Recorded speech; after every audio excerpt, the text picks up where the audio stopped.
Então, dando prosseguimento ao tema programação existencial, hoje nós ficamos de falar sobre o binômio admiração-discordância e as relações sociais, ou as interações sociais, certo? Você está vindo pela primeira vez nesse tema? Esse tema, sim. Eu vim segunda, faz 15 dias. Aí, semana passada, eu gravei, eu já tinha vindo algum tempo atrás. Sim. Eu estava de bebê, eu vinha, não tinha como, tinha parado. Bom, então quando vem uma pessoa de primeira vez, eu geralmente faço uma rápida explicação do que seria programação existencial. Você já ouviu falar dessa expressão? Não? Então, o que seria a programação existencial? Seria o projeto de vida que a gente elaborou antes de nascer, visando aproveitar melhor essa existência. Então, a gente poderia dizer que ela é a resposta à questão: qual é a razão de eu estar aqui na Terra? Né? Então, esse projeto ele foi elaborado considerando o melhor local para você nascer, os pais, irmãos, os familiares de um modo geral. Então, vários aspectos foram observados do ponto de vista externo para que você pudesse ter um desenvolvimento melhor interno e, ao mesmo tempo, trabalhar as suas relações, né? Como a gente vai colocar aqui. Deu uma puladinha aqui, deixa eu voltar.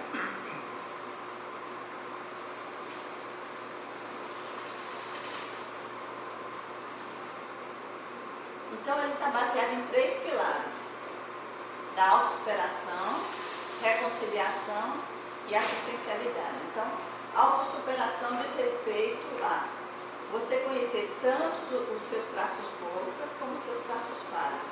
Né? Traços força seriam aquelas características que a gente chama de positivas, de qualidades, né? E os traços falhos, aquilo que a gente chama de defeitos, de barreiras, de aspectos da nossa personalidade que nos atrapalham no nosso desenvolvimento evolutivo. Né?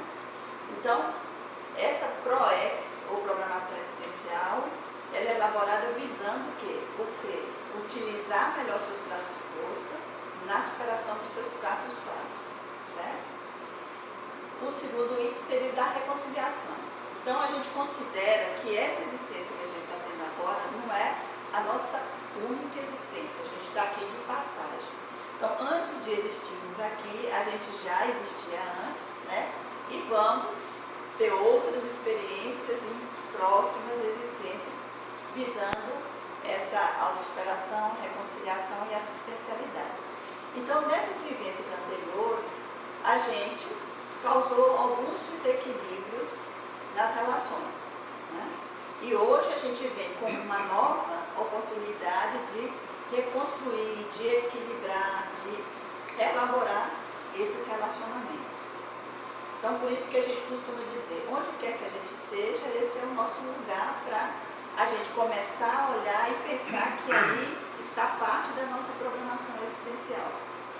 Ah, Sinara, mas eu estou num lugar que eu tenho muita dificuldade, tenho muitos problemas de relacionamento.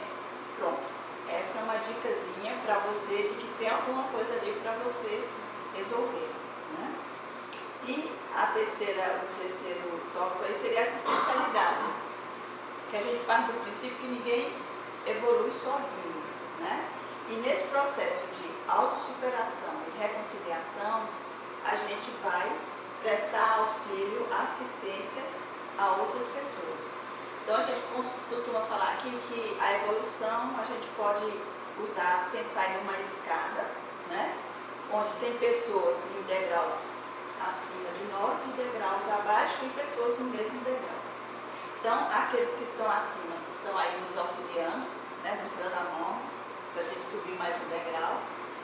A gente está trocando com os que estão conosco no mesmo degrau e, ao mesmo tempo, podemos auxiliar os que estão abaixo a subirem. Né?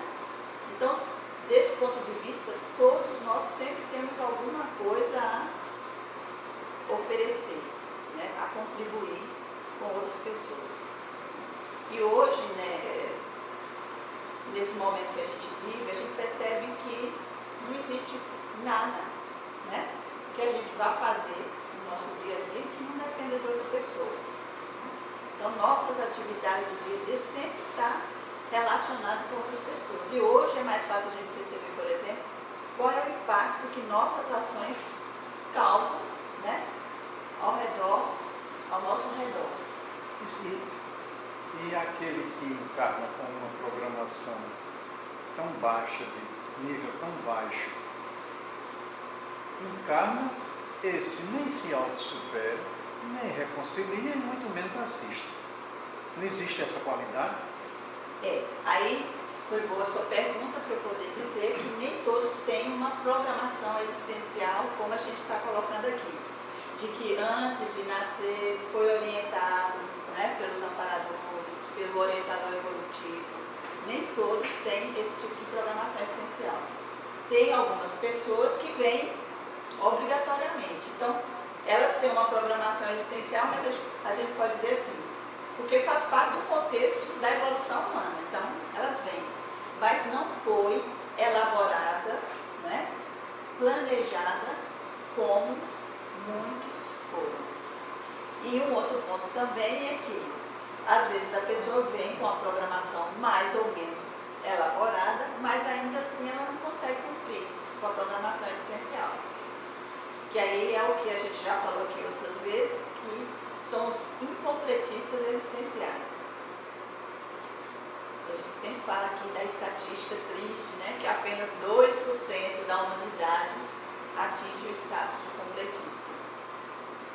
Quer dizer que quando a gente fala de programação existencial, já está dividindo os reencarnantes.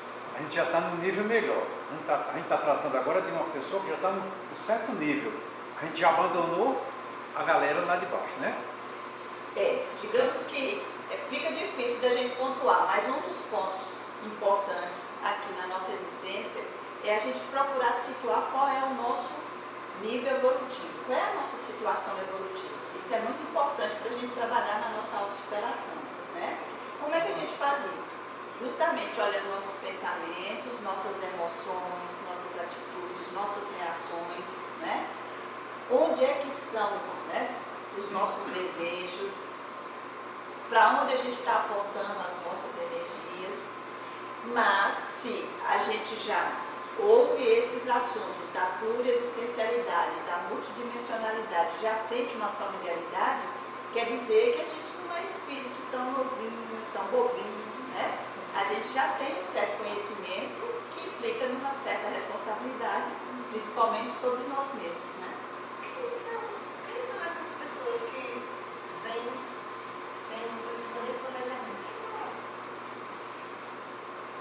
Agora, esse sem planejamento é assim, elas não têm um planejamento específico dentro do grupo Karma, mas existem consciências, né, que têm maior maturidade, maior nível evolutivo, que vão trabalhar e vão pensar. Então, vão criar uma condição para que essas consciências renasçam, né? Elas não participam diretamente dessa programação. Não participam. Mas elas também têm uma programação. Se a gente for pensar na administração do nosso planeta, né? Então, elas estão dentro desse contexto. Então, se você olhar, prestar atenção ao seu redor, você vai ver que tem consciências que dão a impressão que elas vieram meio que empurradas mesmo, né? Que elas nascem, às vezes, num contexto extremamente difícil, né? E estão ali como se fosse assim, o máximo que elas conseguirem já será proveitoso, certo? Que é diferente de alguém que vem com uma programação mais específica, onde, embora a programação existencial seja individual, ela está ligada à programação de outras pessoas, né? Então, o que eu fizer ou deixar de fazer vai influenciar em relação às pessoas ao meu redor. Mas isso quer dizer que as pessoas... Só um minutinho. Desculpa. Sabia. E essas não influem em nada. Tem um impacto menor, entende? Que é diferente da... Porque vamos pensar numa empresa, por exemplo, né? Que os funcionários têm suas responsabilidades, suas obrigações, suas tarefas, né, de acordo com os setores que eles estão ali ocupando. Né? Então, se é um trabalho que ele está interligado, se um deixa de fazer a sua tarefa, vai afetar no todo. Agora, pode afetar mais ou menos, dependendo do tamanho do impacto da tarefa daquela pessoa. Já tem outros funcionários, né, com um grau de responsabilidade ou quase nenhuma dentro daquela empresa, que se, por exemplo, eles faltarem, se eles deixarem de ir, logo é ocupado por outra pessoa, entende? E que não se nota tanta diferença. Já que eles, então, quanto mais elaborado, né, for a tarefa, for a responsabilidade, maior o impacto naquele grupo. Não quer dizer que se aquela pessoa falta por alguma razão, ela adoece e precisa tirar uns dias de licença, não possa haver uma reorganização, não é verdade? Mas tem um impacto, né? Da mesma forma, acontece conosco. Tá? Alguma coisa? Mais alguma coisa? Eu queria perguntar. Posso perguntar? Uhum. Então, essa organização, essa pré-organização, quer dizer que é um espírito que já é um pouco evoluído, senão ele não vai receber essa programação. Dá a entender isso, né? Isso. A gente prefere usar a palavra assim, mais maduro, mais autoconsciente, porque às vezes esse termo evoluir fica meio complicado da gente compreender o que realmente significa, né? Mas seria aquela pessoa que tem um nível maior de maturidade no sentido de ter, então quanto mais maduro e autoconsciente do seu processo, mais a pessoa poderá participar da sua programação existencial. Então, quanto mais alienada do processo evolutivo, menos ela terá condição de participar. Então, a gente pode fazer outra analogia com a criança, adolescente, o adulto, né? E o idoso, por exemplo. Falando do desenvolvimento em termos e de maturidade, né? Então, o adulto teria maiores condições de participar, opinando sobre a própria vida, né, do que a criança. A criança ainda depende de outros, né, para poder dirigir e determinar a sua existência. Certo? Mesmo sabendo que ele não vai lembrar dessa programação, né? Ele não vai o quê? Lembrar dessa programação. As coisas vão fluindo e a pessoa, como você disse, a pessoa não sabe porque sabe, e de repente... Esse é um ponto também que a gente já discutiu, é bom você tocar, né? Porque quem vem depois precisa a gente renovar as informações. Aí o que acontece? A maioria sim, né? A gente vem esquecido. Mas a gente tem condições de, no decorrer da nossa existência, a gente acessar essas informações. Aí às vezes as pessoas ficam dizendo assim, mas fica difícil saber qual é a minha programação existencial, não lembro absolutamente nada, não lembro quando eu estava no extrafísico, não lembro se eu fiz curso intermissivo ou não, né? Só que se a gente for parar para pensar somente nesses três pilares aqui, da autossuperação, da reconciliação e da assistencialidade, já tem muito pano para manga. Então, se a pessoa escolher apenas um, esse aqui, ó, da autossuperação, e começar, né, se autoavaliar, quais são os pontos fortes, e fazer a seguinte perguntinha: eu estou utilizando meus pontos fortes, né, meus traços força? Eu estou?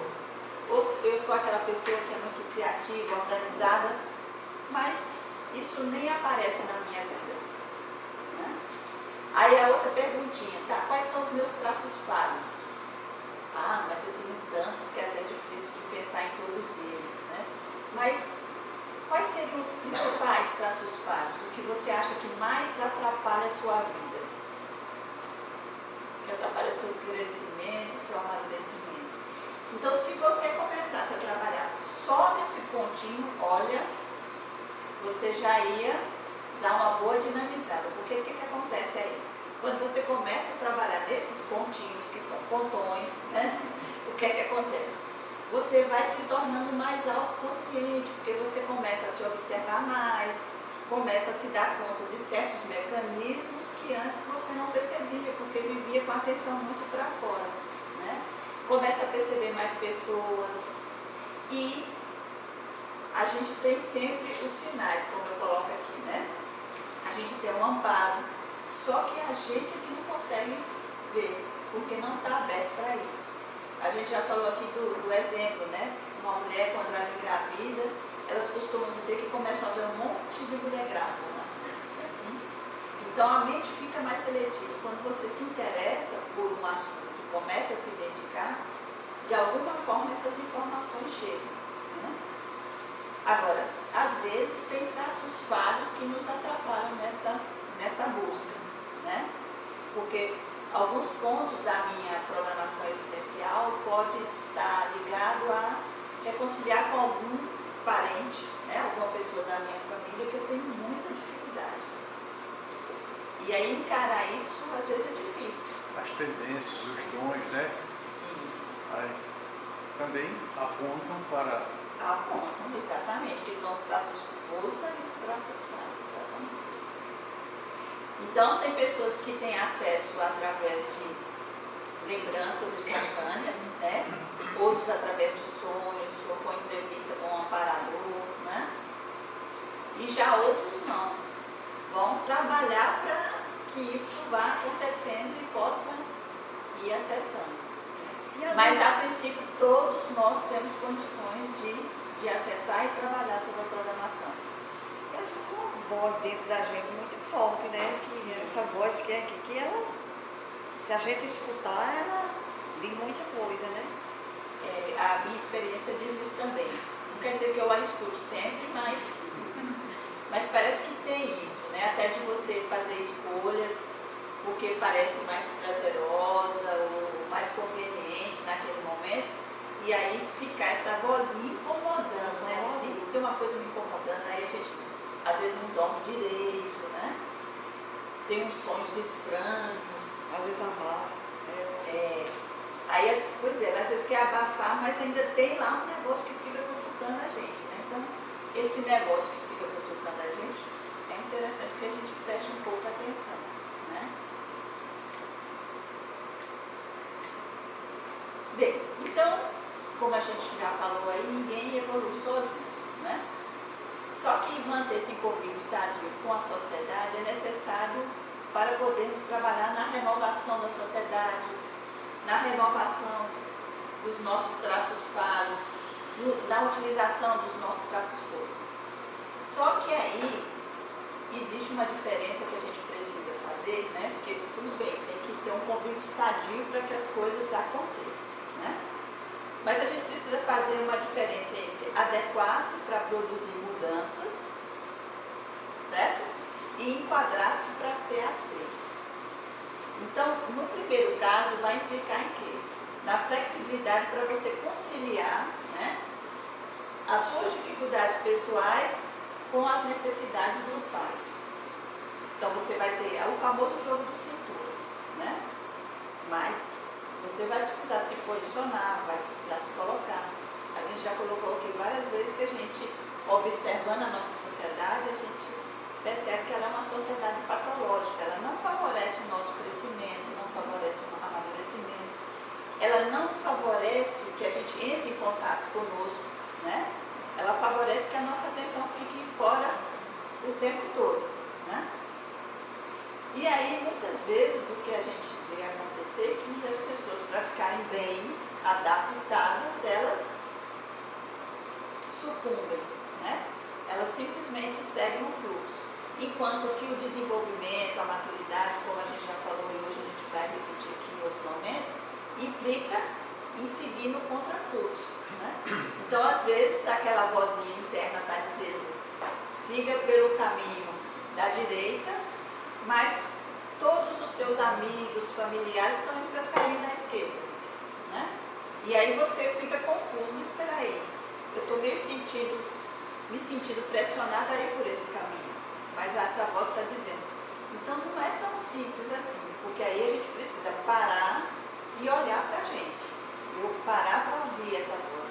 quando a gente está muito envolvido, né, com o nosso dia a dia, né, e nosso dia a dia está cheio de distrações, não é que a gente vai ficar sem lazer, sem divertimento, nada disso, entende?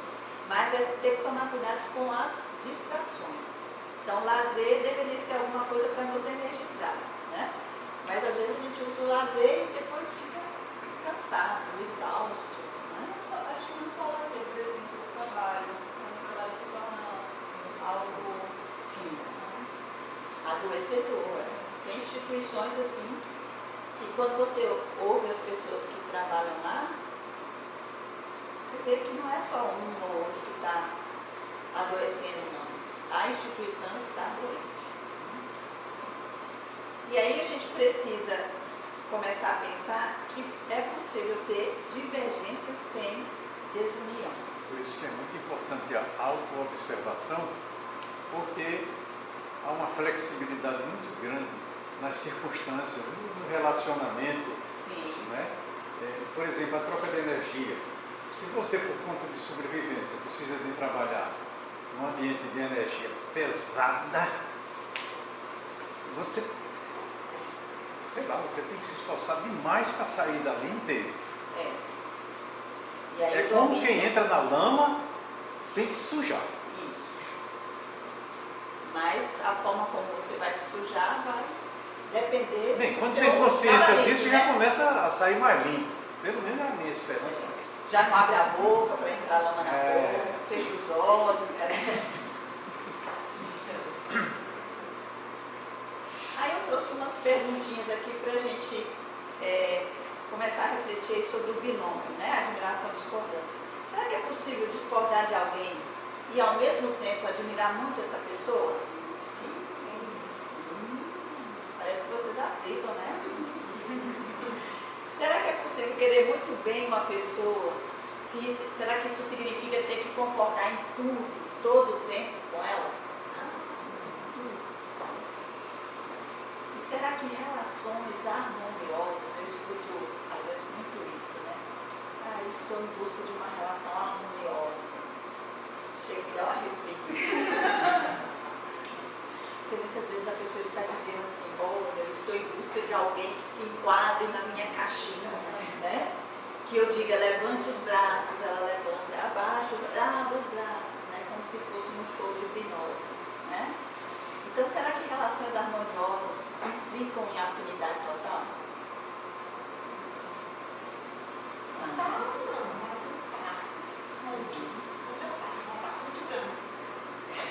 Então, vamos ver. Então, eu trouxe aí dois conceitos da Conscienciologia, né?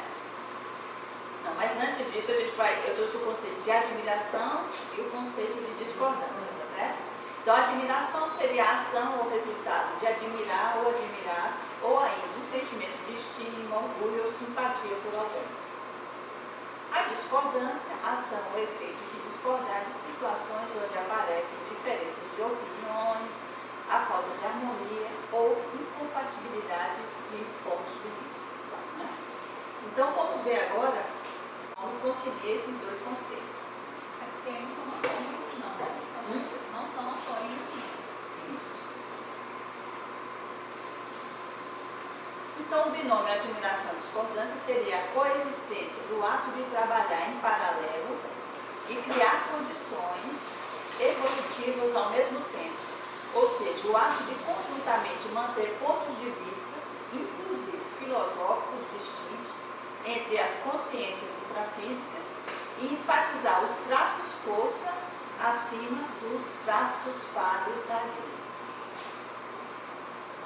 E o outro bem complementar seria o quê? Seria a postura da consciência madura quanto à evolução consciencial, que já sabe viver em coexistência pacífica com outra consciência de quem gosta e a quem admira, e essa consciência pode ser aqui física ou extrafísica, né?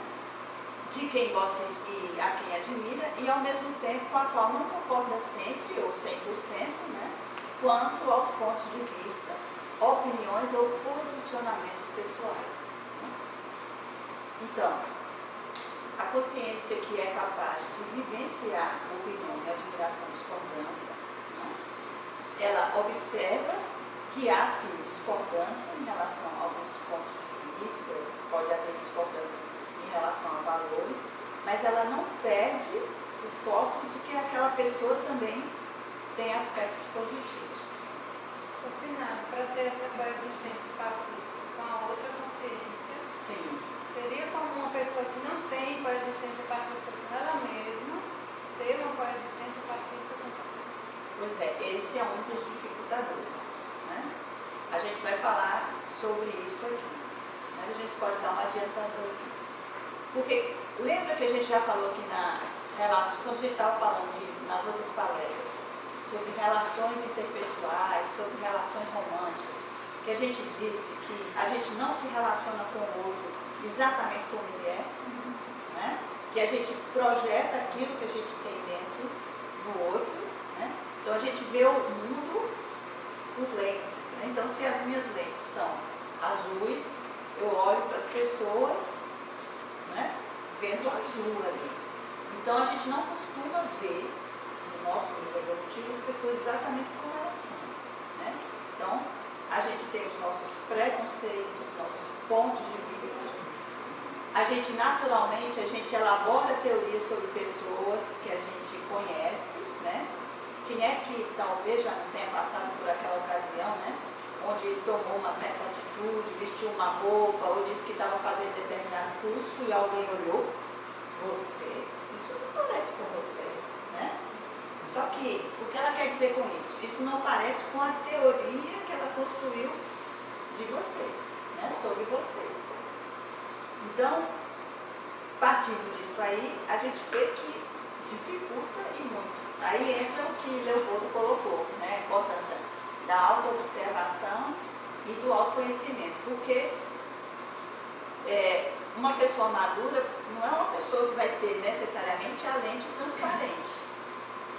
Uma pessoa que está nesse desenvolvimento dessa maturidade, ela pode saber qual é a cor da lente dela. E quando ela olhar para outra pessoa, ela já dá o desconto, porque ela sabe que a lente dela tem as suas deturpações, né? Então, eu tenho miopia, né? Quando eu tiro os meus óculos, eu vejo tudo embaçado. Então, se eu só andasse sem os óculos, né? E alguém chegasse, olha os olhos do Leopoldo, como são lindos, são assim e tal, eu dizia, olha, você está inventando, porque eu não estou vendo nada disso, né? Agora, como eu sei que eu sou míope, aí eu saberia que eu não estaria em condições de discutir nada com essa pessoa, já que eu não estaria vendo, não estaria conseguindo ver, né? Isso aí diz respeito à virtualidade da visão. É, exatamente, Leopoldo. E aí, o binômio de admiração e discordância, a gente pode dividi-lo em dois, né? O binômio de admiração e discordância doméstico, que seria a autovivência de modo familiar, na dupla evolutiva, com seu namorado, com seu marido, no seu grupo karma de um modo geral, né? E aí, claro, que tanto no doméstico como no coletivo, que é a autovivência do binômio de modo coletivo, policármico e multidimensional, vai influenciar a minha relação, o conhecimento que eu tenho de mim mesmo, né? Então, no caso do binômio doméstico, a gente já falou aqui alguns exemplos, né? Então, com seu namorado, namorada, esposa, marido, né? Você pode cultivar. Aí eu estou dizendo da minha experiência, né? Eu não conheço nenhum casal, não tive acesso ainda de nenhum casal que tivesse essa perfeita afinidade, 100%, né? Um casamento entre corpo energético, emocional, físico e mental, eu o meu físico, né? Não conheço. Então, o que a gente observa é que há diferenças, há complementações, entende? E que se o casal, né? Os casais que conseguem cultivar, mas assim, nunca tenho ouvido falar em binômio ou admiração e discordância, né? Se eles não conseguem cultivar esse binômio, a coisa fica complicada. Porque aí, como eu já disse antes, né? A tendência já é a gente se relacionar com o outro de acordo com as nossas projeções, né?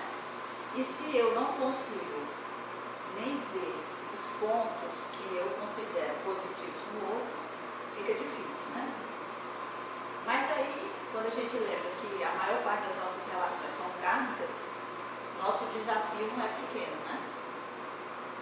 Porque às vezes a gente diz assim, olha, nessa existência você está tendo uma nova oportunidade, certo?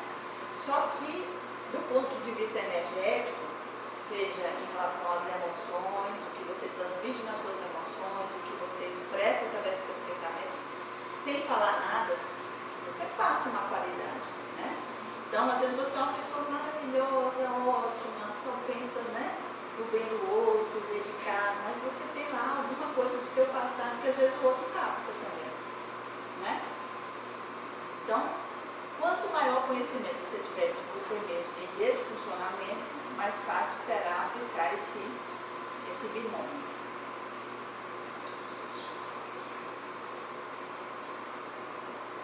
E aí eu trouxe mais dois conceitos para a gente refletir um pouco de como aplicar o binômio à admiração e discordância em casos de dissidência, né? A dissidência seria o ato de separar-se, uma parcela de um grupo, agremiação, partido, etc., em virtude de divergência de opiniões, a gente pode dizer um cisma, uma cisão. E aí a gente pode falar de dois tipos de dissidência. Então, como o próprio nome demonstra e sugere, né?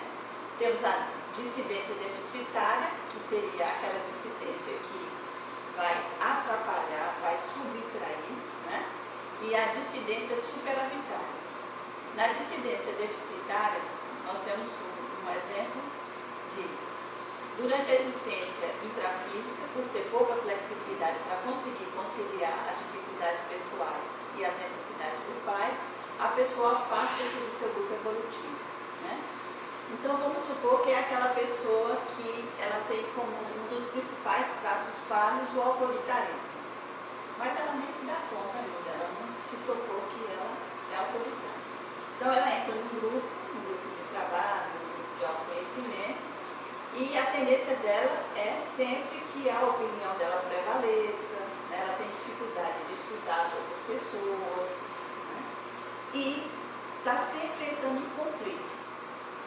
Só que quando ela entra em conflito, a conclusão que ela chega é que as pessoas são muito difíceis. Elas não conseguem compreender as coisas. Ela tenta explicar, dizer o que é certo. A culpa é sempre do outro, né? A culpa é sempre do outro. E ela, bondosamente, está tentando ajudar e não consegue. Até que um dia ela se cansa e sai. Então, vamos supor que ela fazia parte daquele grupo, né? A programação existencial dela estava ali dentro desse trabalho com essas pessoas. Só que em função do traço falho, que ela não conseguiu superar, porque seria uma oportunidade, né? O grupo é uma oportunidade maravilhosa, né? Para a gente trabalhar os traços falhos, seja no grupo familiar, seja na dupla, né? Com o marido, a esposa, o namorado. Não importa, sempre é uma oportunidade de trabalhar isso aí. Sozinho na caverna que fica difícil da gente trabalhar esses traços falhos, né? Já no caso da dissidência superavitária, seria aquele caso, por exemplo, da pessoa fazer parte de uma religião, né? E eu trouxe esse exemplo porque eu vejo muitas pessoas que chegam até aqui e às vezes falam sobre isso, né? Então, às vezes a pessoa faz parte de uma religião e trabalham, se integram, né? Mas chega um ponto que elas começam a ficar incomodadas com alguma coisa que tem lá, naquele grupo religioso. E elas começam a se movimentar para mudar o grupo, né? Só que chega um ponto que elas começam a perceber que a única incomodada é ela. Então, qual é a conclusão mais óbvia? Quem é que está sobrando aí? É o grupo? É a pessoa que está, aquela história, né? Os incomodados que se retirem, né? Então ela começa a se dar conta que se ela continuar naquele grupo, ela vai ter que se adequar ao grupo, vai ter que abafar algumas necessidades internas e vai conviver ali com aquele grupo desse superavitário. Há um dano aí. Um como é que ela, dentro dela, vai ter essa certeza que ela vai ficar estagnada ou ela que é autoritária e também? Aí entra o que Carmelita colocou, associada, que eles parece até combinar, né? Sentar um lugarzinho assim. A importância de ouvir essa voz interna, né? De prestar atenção em si, a partir da auto-observação e do autoconhecimento. Tem que ser muita segurança, né? Tem que ter. Mas essa voz, ela dá um toque. Ela Se trabalha a- social também, terapia. Pode também, mas não vou fazer esse comercial, né? Mas assim, a pessoa começa a ficar incomodada, né? Então, o que a gente fala muitas vezes aqui na palestra? Se você constantemente tem problemas de relacionamento e você está sempre culpabilizando o outro, é bom prestar atenção. Mas o contrário, por exemplo, você toma tanta responsabilidade para si que você, sabe, você, na verdade, traz para si toda a responsabilidade. Isso já é um outro extremo também. Isso. Tudo em excesso aponta para cuidado. E prestar mais atenção, né? O que aquilo quer dizer, o que eu preciso fazer por mim para sair desse padrão, né? Então, assim, uma pessoa que está começando a se olhar agora, né?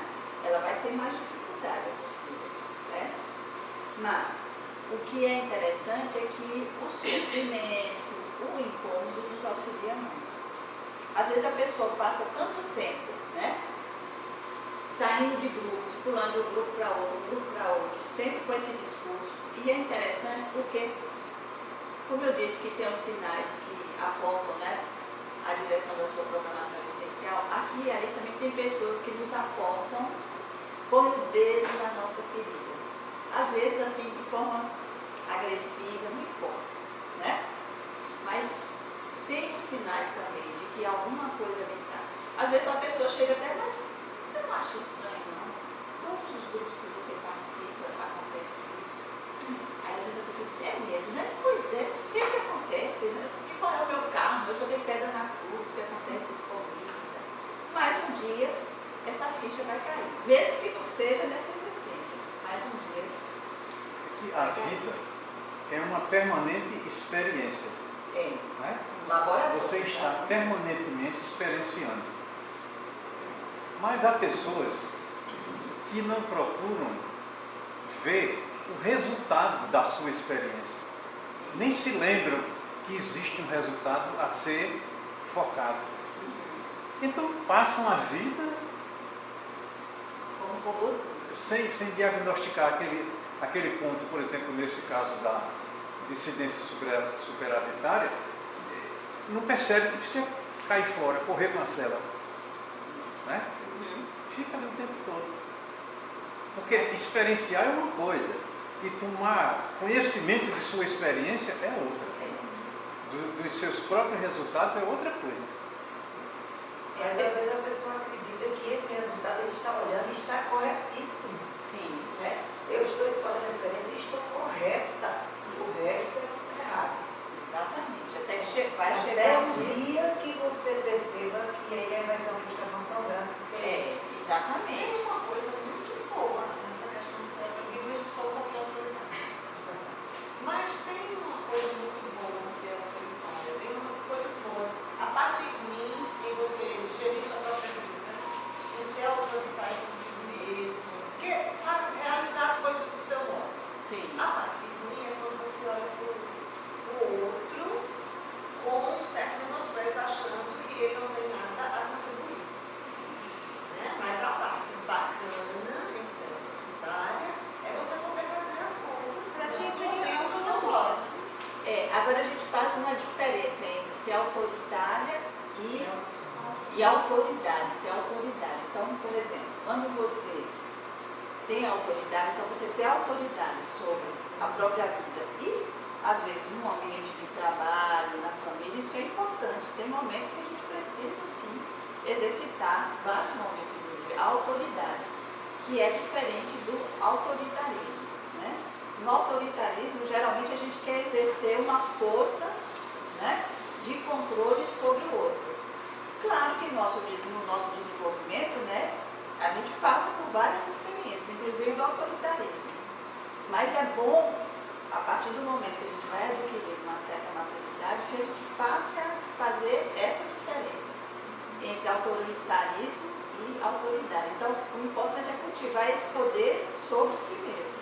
O outro deixe que ele tenha a experiência dele. Agora, alguém pode dizer, mas se tem um ser que depende da minha orientação, o mais adequado é que você exerça a sua autoridade. Porque hoje, na nossa sociedade ocidental, há uma confusão muito grande, né? Então, para que eu não seja autoritário, eu estou abdicando da minha autoridade. E aí, vira aquela bagunça. Porque às vezes eu lembro do que ela falou ali, como se fosse, às vezes você tem esse determinada característica, você puxa a responsabilidade para você. Quando você vê, você está sobrecarregada. Porque as pessoas também não confiam e você fica puxando a responsabilidade que às vezes não é sua. Esse é o grande medo dessa história aí, que eu acredito. Eu vejo assim. E aí, eu vou fazer uma brincadeirinha séria. Mas por que será que essa pessoa que faz isso está sendo tão boazinha? Será que ela é tão generosa assim? Será que ela foi da escola do Dalai Lama? Então, assim, tudo que for em excesso e está prejudicando, é importante que a gente pare e olhe. Não importa o que o outro pensa, não, porque geralmente uma pessoa que pega tudo para si, que está sempre pegando a bagagem dos outros, é uma pessoa adorada, não é verdade? Quando ela começa a questionar e querer mudar isso, mas fulano, você está ficando tão egoísta, não pensa mais em ninguém, só quer saber da sua vida, quando na verdade finalmente a pessoa está fazendo alguma coisa adequada por ela e às vezes até auxiliando melhor os outros, porque como ela estava pegando muita bagagem dos outros, ela estava impedindo que o outro crescesse, né? Essa manifestação de autoritarismo é muito frequente na relação pai e filho. Em todas as estruturas sociais, eu acho. Assim, nessa... Sim. Não é? Em várias, né? Porque os pais são muito enganados em relação aos filhos, né? Aí, em vez de terem aquela autoridade, eles muitas vezes passam para o autoritarismo. E atualmente, em alguns casos, eu acho que nem uma coisa nem outra, infelizmente. Porque aí você vê as crianças sem limite nenhum. Né? Ainda tem esse aí, que é o que porque mais está governo mais acontecendo flexible. atualmente. Então, a aplicação desse binômio, ele dinamiza as Porque aí é relações o modismo, né? Se não pôr termo aos modismos que a sociedade impõe, né? Então vai chegando a esse ponto mesmo, da questão familiar, da questão social, na criminalidade, em todos os aspectos da sociedade, né? Sim. E vai tomando esse corpo que a gente não sabe onde começou e nem sabe onde vai terminar, não sabe quem é culpado, quem não é, e aquilo vai se gerando, né, na sociedade. E Agora, você às vezes fica assim até impotente, só olhando, sei lá. mas o mais importante, por exemplo, não é procurar os culpados, né? É cada um dentro da sua história, procurar ver o que eu tenho a ver com isso, o que eu posso fazer para contribuir, para melhorar a minha situação. Claro que nos espaços de discussão que existem, é interessante que você participe, que você contribua, mas isso deve começar primeiro individualmente. Mas, Sinara, isso é uma questão assim, já num padrão mais elevado de conhecimento. Mas eu me reporto a um passado distante, que está distante. Quando começou o lançamento daquela revista Pais e Filhos, não sei se você se lembra, se é do seu tempo. É do meu tempo. Então, pronto, ali começou. Eu, pelo menos, para mim ali foi um marco. Foi a época em que eu estava com meus filhos pequenos, a minha irmã também, então, aquela revista ela era muito usada como padrão de educação para os filhos. E eu naquela época eu discordava de muita coisa daquela. E eu acho que começou muito aí, às vezes assim, não, porque deu ocupado, começou muito aí, e ela tinha a contribuição dos psicólogos, né? Era naquela naquela revista. E então acho essa questão de de conter a repressão dos pais com os filhos. E eu acho que daí, não sei se dessa época ou época nasceu isso. Uma má interpretação. Não sei como, que chegou a esse ponto que tudo é demasiado em relação a conter os filhos. Então é demasiado e eles vão, assim como que ganhando terreno, ganhando, e os pais se retraindo, e a gente está vendo aí o resultado, né? Mas a gente depois faz uma palestra sobre essas relações pais e filho e tal. Eu agora quero papar avó e neta, né? Porque papai fica lá dentro, mas... Entra também, tá? Vai entrar também. Então, a aplicação desse binômio, ele dinamiza, né, as interrelações conscienciais no grupo evolutivo, seja na família, no trabalho, na escola ou em instituições sociais, porque a pessoa começa a interagir mais com o outro, né? Porque se eu não vejo mais os elementos de discordância como elemento de distanciamento e afastamento, a tendência é que eu me aproxime mais do outro, né? E isso permite que eu veja melhor o outro e não apenas as minhas projeções, né? Então, há quem admira e de quem discorda, sem apriorismos, né? Ou julgamentos, e com o tempo ajuda a compreender o outro e a conhecê-lo melhor. Então, é aquela coisa que a gente colocou anteriormente, né? Aí é uma chance que eu dou a mim mesmo, né? De trabalhar os meus preconceitos para poder me aproximar e ver melhor o outro.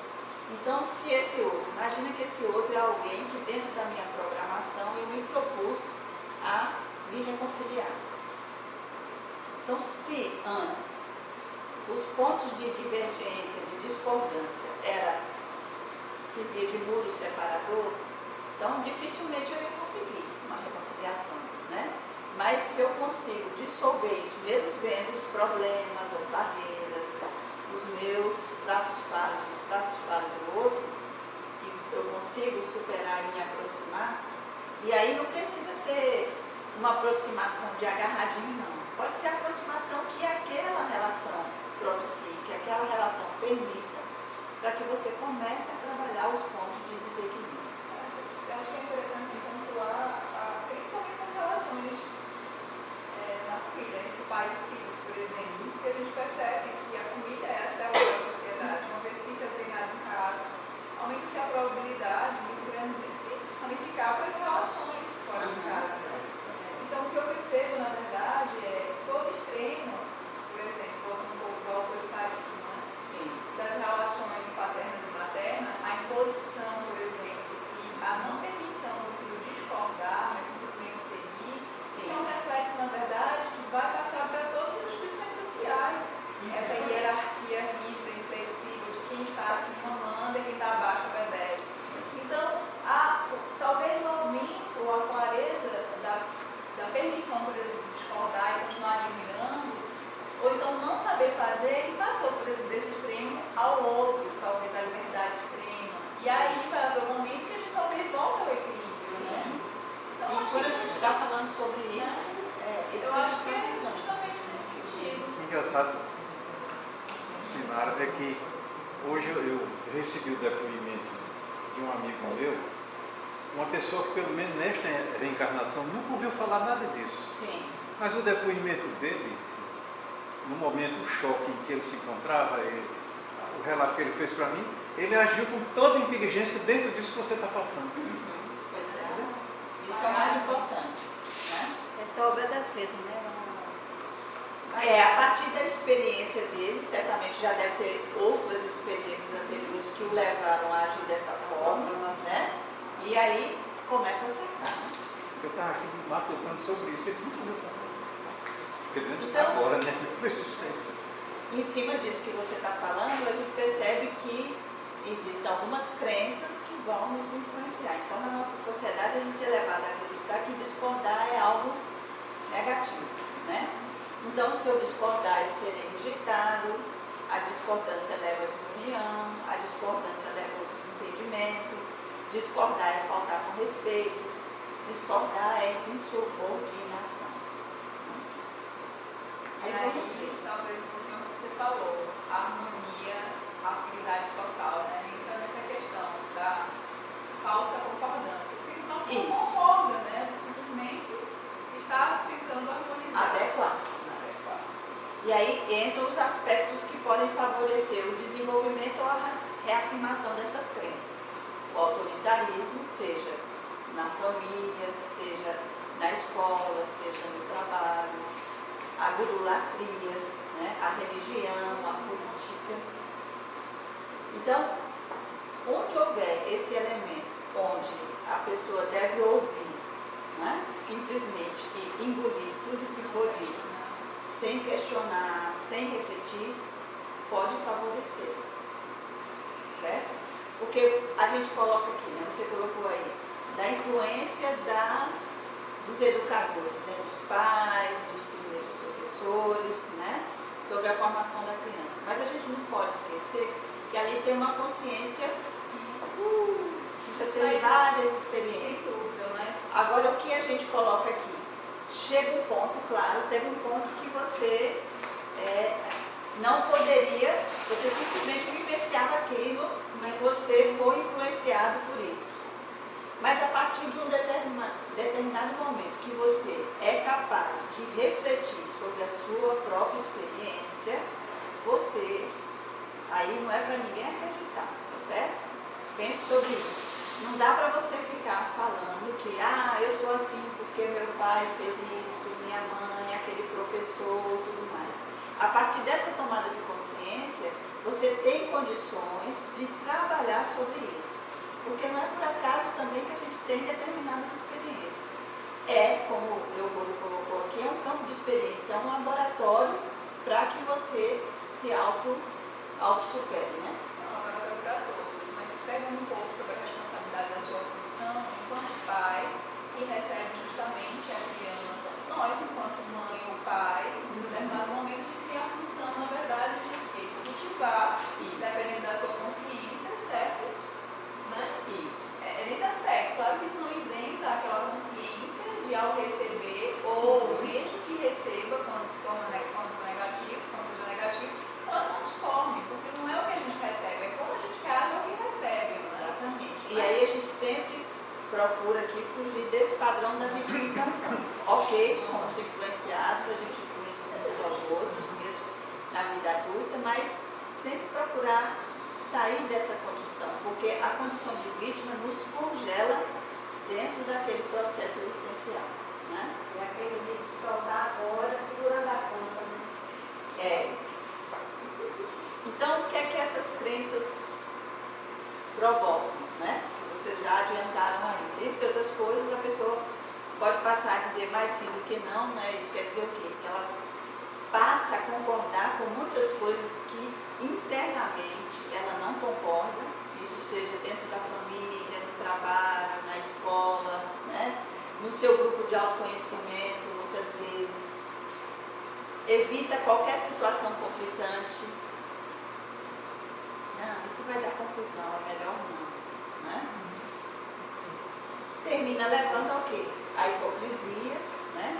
Então, às vezes é aquele bonzinho, aquela pessoa que está sempre bem com todo mundo, mas que, de fato, não é isso que acontece internamente.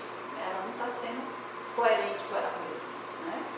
Pode gerar culpa por discordar, né? Constrangimento e, talvez o pior de tudo, automimese desnecessária. Né? Então, a pessoa já está naquele ponto que ela consegue refletir sobre a própria experiência, dá um passo diferente em outra direção, mas ela vai ficando ali, congelada naquela experiência, né? Repetindo os mesmos comportamentos que já era para ela estar superando. Né? Então, ela está se repetindo. Quer perguntar alguma coisa? Não, eu estou quase me vendo aí dentro. Não, eu queria fazer só um comentário. Eu acho que só eu aqui. Porque quando a pessoa descobre de mim, a primeira coisa que eu quero é convencer ela a sair igual a mim. E as maiores, por qualquer coisa, quando a gente anda, a pessoa coloca seu modo de ver as coisas, seus valores e tudo, esperando que o outro também pense igual. E a discordância as brigas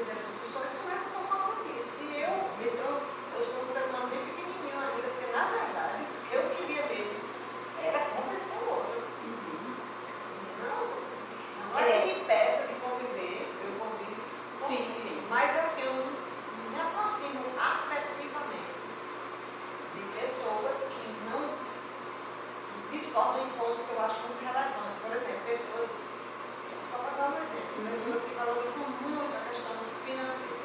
Sim. Afetivamente, eu não consigo me aproximar. Convivo bem e tudo, mas não tem nada comigo.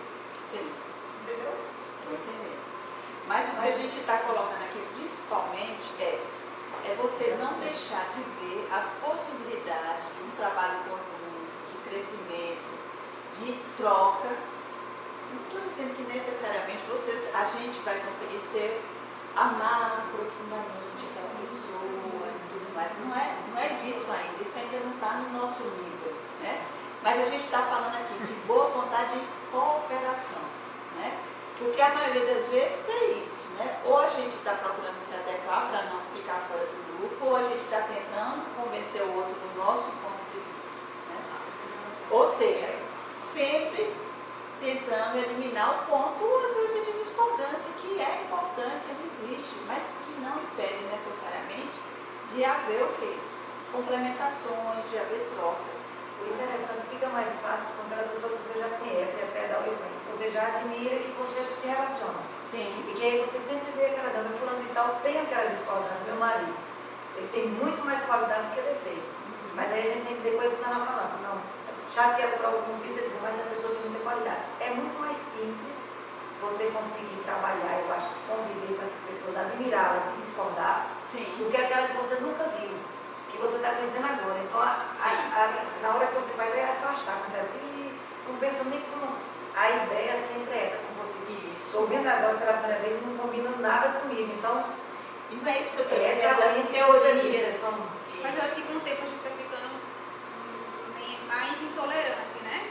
Com as diferenças. Pode, Então, né, eu acho que é um exercício de fazer a contramão dessa história, se tornar mais tolerante, né? Isso. Com diferença. mas eu acho que a velhice dá mais tolerância.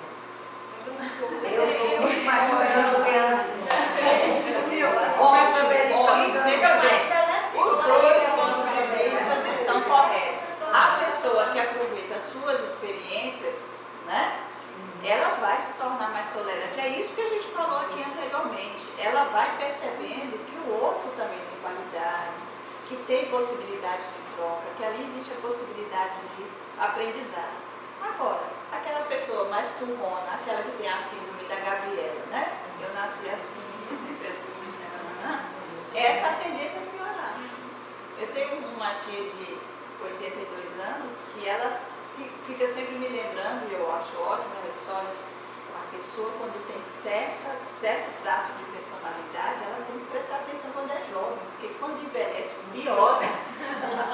E eu observo nas pessoas que eu conheço e noto isso também, né? Agora, nesse sentido, imaturidade é justamente isso, a gente se tornar uma pessoa melhor à medida que o tempo passa, né? E quando a pessoa não consegue, fica durante muito tempo se submetendo por esses caminhos todos mesmo, acaba chegando um momento de não suportar mais e romper, ou então de se anular completamente. Exatamente.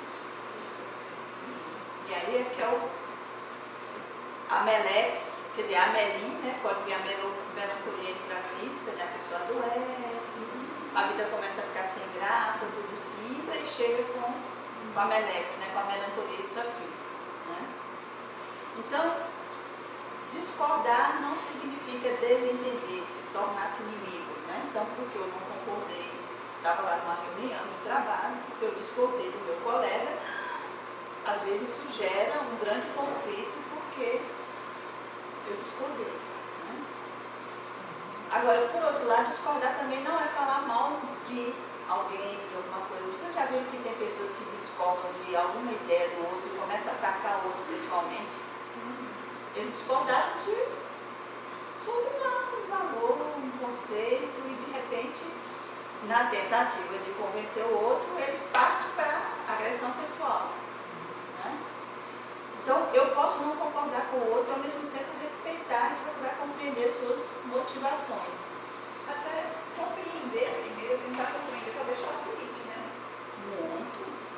Porque aí, aquela coisa que a gente já falou aqui também, muitas vezes, quando o outro discorda de alguma coisa que eu estou colocando, eu levo para o lado pessoal. Mesmo que o outro não esteja me atacando enquanto pessoa. Né? Estou discordando também dele, estou expressando, mas aí eu levo para o lado pessoal. Fico chateada, fico de mal, fico, né, birrenta. Age igual criança, igual ao meu filho de 6 anos, se eu disser uma coisa e ele não concordar, ele olha para mim e fala assim, mamãe, muito chata. Não era esse o diálogo. Isso, Mas exatamente. eu faço, não Ele estou perguntando se generaliza, você né? quer ou se você não quer, tudo que você vai fazer, não deu opção. Mas aí ele se defende me atacando. Você é a mamãe mais chata do mundo, né? Uhum. Claro, porque se a gente olha, mas tem adulto que se comporta Isso. desse mesmo jeito. Exatamente. Então é possível a gente aceitar, né? Porque às vezes as pessoas dizem assim, mas é tão diferente de mim, os valores de fulano e tal são tão diferentes, eu prefiro evitar e tal. Senão eu vou ser cúmplice. Só que aceitar a pessoa como ela é não é ser cúmplice. É aceitar que ela é um ser humano como você.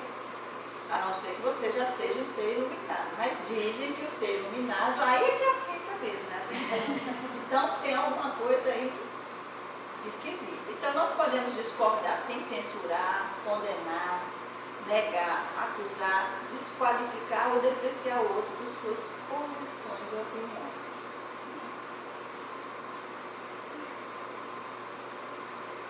Agora, isso aqui eu vou passar mais rápido, porque a gente já colocou que o exercício aqui de admirar e discordar exige abrir mão de imaturidades, né? Isso aí eu acho que ninguém tem dúvida, mas não, né? Então, uma nova existência e a convivência com o nosso grupo Karma é uma oportunidade da gente reeditar a nossa história, como eu coloquei antes, né?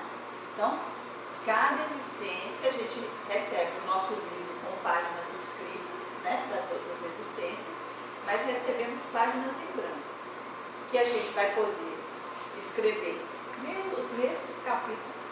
Olha que eu vou, né? Se a gente pegar um livro e, não, mas esse autor escreveu a mesma coisa aqui nesse capítulo, mas escreveu a mesma coisa, escreveu, é a gente de vez em quando aí, né, nas nossas existências.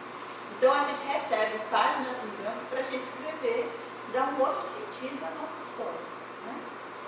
Só que para isso é preciso que estejamos dispostos a nos desapegarmos, né, de velhos padrões de comportamento que foram reforçados ao longo do tempo através dos atritos com nossos companheiros de jornadas e de conflitos íntimos. Então, na verdade, aí entra aquela questão do desapego, né?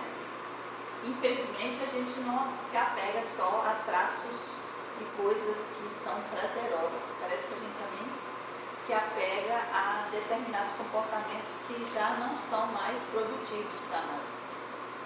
Então entra a questão que acho que foi aquele que colocou aqui da nossa dificuldade de lidar com o diferente, né? E até o diferente em nós mesmos, né?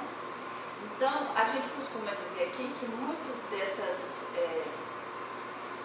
ideias, desses conceitos, dessas reflexões que a gente faz aqui, não são coisas novas para as pessoas que vêm até aqui, né? Então tem gente que diz, olha, isso para mim é muito familiar, eu já tenho a impressão que eu já escutei isso outras vezes, mesmo nunca tendo escutado nessa existência, né? Então, na verdade, o nosso desafio não é ler livros e mais livros, né? Ficar estudando conceitos e mais conceitos, mas é pegar tudo isso que nos ajuda a nos compreender melhor, né? Compreender melhor como a gente funciona e, consequentemente, compreender melhor como o outro funciona. Então, pegar isso e ser diferente em relação à aplicação dessas informações, né? Lembrando que a gente não vive ainda numa sociedade que favoreça esse despertar, esse acordar, né? A gente mesmo às vezes ouve, lê um livro, ouve uma palestra, às vezes acha muito interessante e tal, mas quando a gente volta para o nosso dia a dia, às vezes a pessoa diz isso. Esquece, é engolido, né, pelas atividades do dia a dia. Então, por isso que a gente está sempre repetindo aqui que a gente precisa utilizar técnicas para que a gente se mantenha desperto. Então, se tem um trabalho a fazer em cima dos seus traços pares ou a utilização dos seus traços força, é preciso que você utilize sim de técnicas já sei disso, aquilo, aí eu fico pensando, eu reflito. A tendência é que a gente não saia dessa masturbação mental.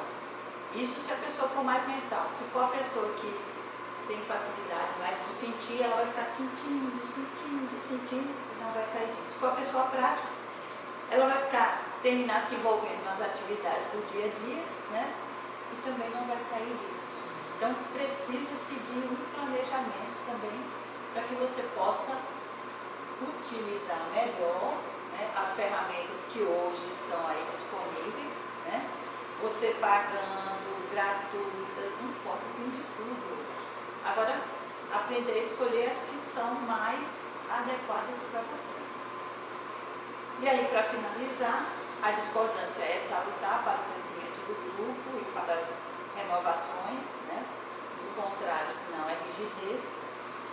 Agora, só admirar não é uma postura pacífica e não é garantia de que a consciência fique mais produtiva e que amplie a interassistência, né? Então, aquela pessoa sempre boazinha, segundo o exemplo que vocês deram, aquela pessoa que sempre pega todas as cargas para si, né? Ela também não facilita essa interassistência. Então, a consciência que só discorda também, né? Aquela que é sempre do ponto, está questionando tudo sempre, não para nem para refletir, ver se aquilo tem sentido. No automático, né? Isso. Então, a consciência que só discorda não percebe as contribuições que a outra pode exprimir e não concebe que a outra admire, né? Porque tem isso também, né? Quando você afasta o outro e o rejeita, você também está dificultando que o outro aprenda com você, né? Essa consciência que só discorda é a tal da preconceituosa. Bem, então, por hoje é isso. Tem alguma questão, alguma colocação a mais? Os conteúdos que eu deu por esse binômio, admiração e discordância. Sim. Mas tem as relações que são só de discordância e relações que são só de admiração. Isso. Né? Então, mas elas passam por raciocínios, reflexões semelhantes a essas, ou seriam coisas completamente diferentes? Aí vai depender da consciência, né? Porque é o que a gente está colocando aqui. Tem certas relações, né, que favorecem, por exemplo, que a pessoa só concorde, né? Vai ter um que vai ditar as regras, né? E o outro que vai dizer amém para tudo aquilo, né? Então isso pode ser dentro da família, pode ser no trabalho, pode ser dentro da religião, né? E aí, se chegar um momento, porque é como se fosse assim, a pessoa pode ter um momento de lucidez, um momento de lampejo e quebrar com esse padrão, né? Seja numa relação que ela sempre está concordando, sempre dizendo sim, naquela relação de dominação. Mas eu nem penso submissão, sabe? Eu penso assim, uma pessoa simplesmente que eu admiro, não porque eu concordo com ela, porque eu me sinto subjugada, né? Sim. Mas tem uma relação, vamos dizer, um professor, mas aquele professor me passa informações, segurança, uma série de coisas que para mim são confortáveis, que eu gosto, mas não tem a relação conscientemente de submissão, de me sentir subjugada. Sim. Da mesma forma, uma relação com uma pessoa, por exemplo, um pai. Você cria uma relação de rejeição ao longo do tempo que você não consegue olha para aquela figura e você não vê nada que dá para ser aproveitada. Tá. Olha só. Vamos pegar a Radicalizou, não relação. foi? Vamos primeiro pegar a relação de concordância. Como foi que o povo? Radicalizou. Vamos pegar primeiro a relação de admiração, certo? Então, aí eu vou fazer aquela brincadeira. Se essa pessoa que você admira não for um ser iluminado, ela provavelmente vai ter traços falhos, né? Então, se for uma pessoa que você continuar convivendo, certamente você vai ter. E aí você vai ter a oportunidade de aplicar o binômio. Porque é o caso, quando a pessoa não aplica, é o caso de você admira aquela pessoa que você diz, oh, é maravilhosa, e você fala bem dela para todo mundo. Aí um dia, você fica sabendo que aquela pessoa, vamos supor que é um professor, que ele teve uma relação extraconjugal. E você tem lá os seus conceitos e preconceitos e acha isso simplesmente um absurdo, né? E você se decepciona profundamente porque aquele comportamento não cabe na teoria que você construiu daquela pessoa. Né? Então, isso vai causar, às vezes causa um conflito muito grande na pessoa, porque tudo que ela fazia era admirar. E nessa teoria que ela construiu, mesmo uma pessoa inteligente, já adulta, costuma fazer isso, entende? Aí vai surgir a oportunidade. Ela pode aplicar ou não, certo? Aí no outro caso também, que é muito interessante. Aquela pessoa, né, que foi aquele pai ou aquela mãe, ou mesmo aquele professor que teve alguns comportamentos simplesmente que para o nosso desenvolvimento foi abominável, né, que deixou marcas profundas nessa nossa existência. Não estou dizendo que é fácil de lidar com isso, né? Mas se isso aconteceu, tem algum aprendizado ali para a gente fazer. Isso não isenta o outro dos comportamentos que ele teve. Está entendendo? O outro é o outro. A gente não está ocupado do outro nesse momento, a gente está ocupado da gente. Então, isso reforça que é uma oportunidade para que eu estabeleça, por exemplo, a reconciliação. Porque às vezes nesses casos onde a gente recebe uma coisa que a gente diz, mas puxa vida, eu não merecia isso, eu era um bebezinho, eu tinha 5 anos de idade, e isso aconteceu comigo. Do ponto de vista daquela existência, se você olhar só aí, você vai dizer, é uma injustiça. Deus realmente não gosta de mim. Mas, considerando a pluriexistencialidade, a multidimensionalidade, ali tem algo para ser resgatado, para ser analisado. E uma lição para ser aprendida ali, né? Então, para esses casos, por exemplo, de pais e mães que, né, às vezes a gente tem dificuldade, esse binômio seria excelente de ser aplicado, né? Na prática, como é que seria isso?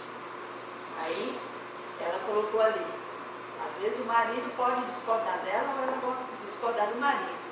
Ou fazer alguma coisa que deixe bem chateado, né? Às vezes eles fazem mesmo e a gente faz isso com eles também, né? Assim vai. E aí você fica chateada, aí na hora, não sei, tá, essa minha escolha, né? Às vezes a gente diz assim, mas essa minha escolha e tal.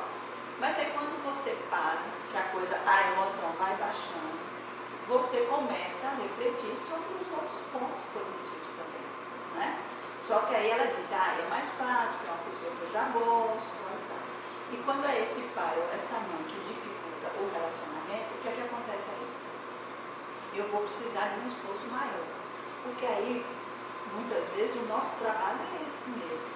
É de, no meio de toda aquela dificuldade, estabelecer esse ponto de afinidade. E não vai ser o outro que vai fazer isso, porque muitas vezes esse outro que teve essa atitude que a gente considera maléfica, né? Abominável, seja o que for, às vezes ele tem menos maturidade do que a gente. Se a gente está percebendo e é capaz de analisar aquele ato como anticosmoético, por exemplo, né?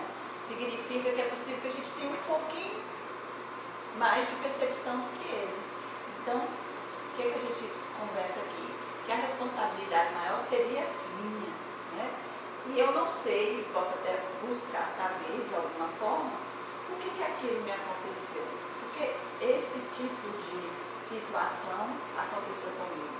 Então, às vezes, já pode ser até uma oportunidade de resgate, uma oportunidade de equilíbrio, no sentido de que eu estou devolvendo, né, ao cosmos algo que eu me devolvendo. Eu estou colhendo algo que eu plantei em algum momento. Não necessariamente com aquela pessoa, e também pode ser com aquela pessoa, mas que está ali uma história para eu aprender.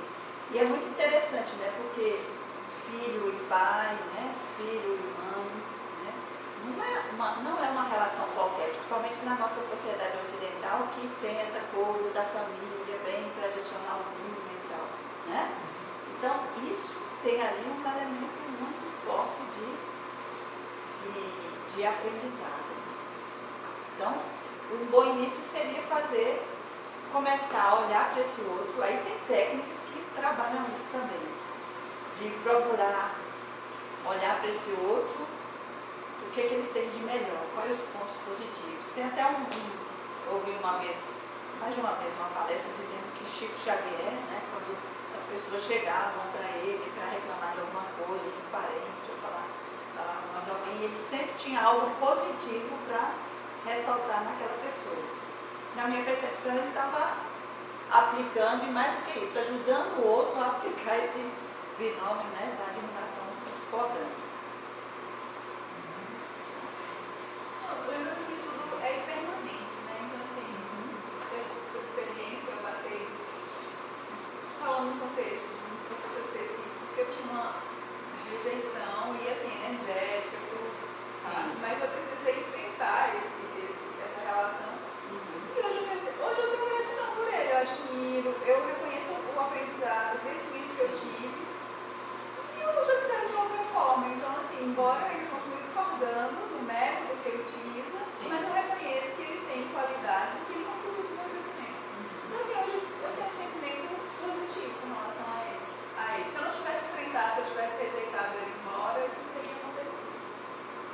Era esse trabalho. E enfrentei também algumas dificuldades. Então, assim, hoje eu percebo. É só um exemplo, assim, de tudo isso que eu trago com a experiência.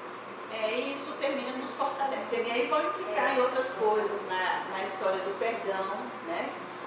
Que é o quê? A gente já falou sobre isso aqui também, que perdoar não é liberar o outro, é você se liberar daquela emoção, daquela energia que está ligando você ao outro. Porque quando você rejeita, ainda permanece, né, uma ligação. Tudo que você em relação rejeita àquele controla outro. você? Tudo que você rejeita ele controla? Ainda tem poder sobre você. Maior ou menor, mas tem.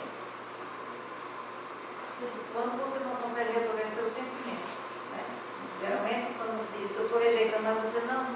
Esse sentimento ainda existe. Isso. Quando você consegue se desvencilhar desse sentimento, aí quando você melhorou. Isso. Quando aquilo não lhe afeta mais. Porque é aquela pessoa que diz assim, eu perdoo, mas não esqueço. Aí já, né? Já tem um negócio não lhe esquisito. afeta. Ou então, eu acho que estão dizendo assim, perdoar só para Deus, perdoar só para Jesus, quem é cristão, né? Só para Jesus mesmo. Entregar a Deus. Não quero mandar não, mas eu entrego a Deus, né? Tipo assim. Bem, então, podemos ficar por aqui Deus hoje. vai castigar. Deus vai castigar, né? Eu não quero mandar não, mas entrega a Deus. Então, gente, obrigado pela presença de vocês. Até a próxima e uma boa noite. Nós é que devemos dizer obrigado para vocês.